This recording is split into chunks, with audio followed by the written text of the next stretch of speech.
Hi friends, నమస్తే అండి. చూసారా పిల్లలు ప్రాజెక్ట్ అంటండి. చూడండి మరి ప్రాజెక్టులు ఎందుకు తెచ్చుకోవాలి ఇంత కష్టపడి? ఎందుకండి ఇంత కష్టపడతాం ఎందుకు?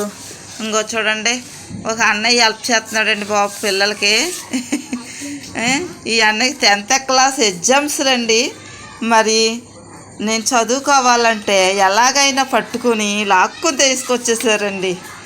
అదే అంటున్నానండి, మీకు రాలేనప్పుడు ప్రాజెక్టులు తీసుకోకండి అని చెప్తున్నానండి. చూడండి ఫ్రెండ్స్, మా పిల్లలు చూడండి. ఈ బాబు ఉన్నాడంటే ఇప్పుడు 10th లాస్ట్లో ఉన్నాడండి ఇంకా. కానీ చాలా బాగా చదువుతాడండి, యాక్టివిటీలు అవి చాలా బాగా చేస్తాడండి. కానీ మా పిల్లల్ని బాగా చూస్తాడండి, చాలా బాగా అన్నీ చేసి పెడతా ఉంటాడు. ఎలా సిరాక్ చేసేస్తున్నా మళ్ళీ వచ్చి అన్నీ సరిచేస్తూ ఉంటాడండి.